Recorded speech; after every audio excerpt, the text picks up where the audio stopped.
And he said it's an honor that they feel that way, right, Marco? You have done a great job, great Secretary of State. I think he'll go down as the best ever.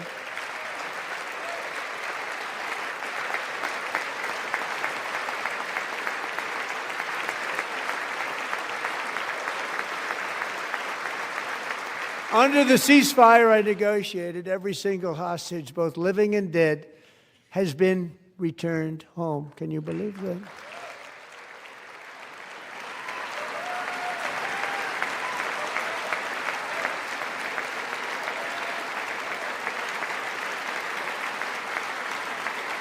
Nobody thought it was possible. Nobody thought that was possible. Both living and dead. And those parents who had a dead son, their boy, they'd always tell me their boy, they wanted him as much as though he were living.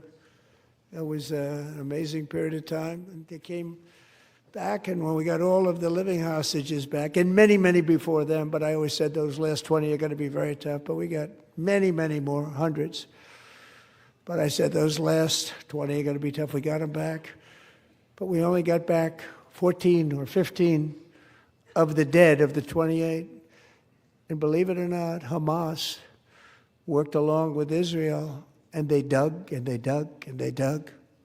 It's a tough thing to do, going through bodies all over, passing up 100 bodies sometimes for each one that they found.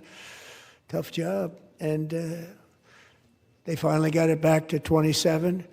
And then Steve and Jared, they got it back to 28. They found all 28. Nobody thought that was possible, but we did it. And I remember the family of the 28th. They were so grieved, but they were so happy as it's possible to be. They had their boy back. The mother said, "Sir, we have our boy back." What a period of time that was, but we got them all back. So thank you both very much. Great job.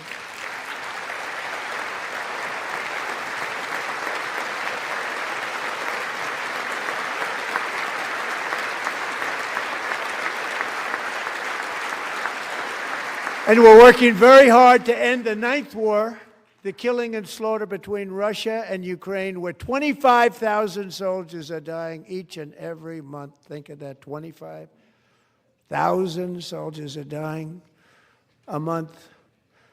A war which would have never happened if I were president. Would have never happened.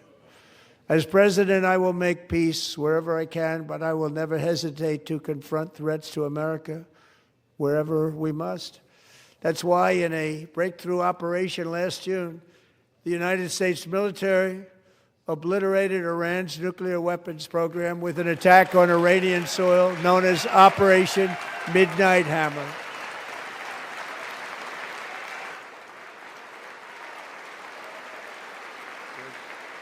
Good.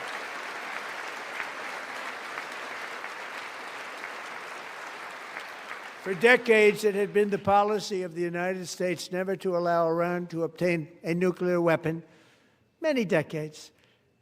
Since they seized control of that proud nation 47 years ago, the regime and its murderous proxies have spread nothing but terrorism and death and hate.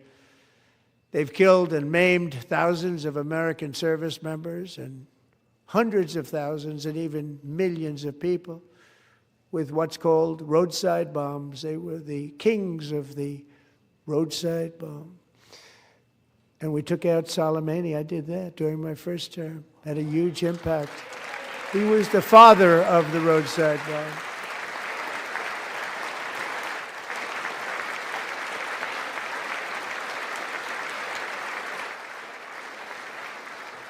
And just over the last couple of months with the protests, they've killed at least, it looks like, 32,000 protesters. 32,000 protesters in their own country. They shot them and hung them. We stopped them from hanging a lot of them with the threat of serious violence. But this is some terrible people. They've already developed missiles that can threaten Europe and our bases overseas, and they're working to build missiles that will soon reach the United States of America.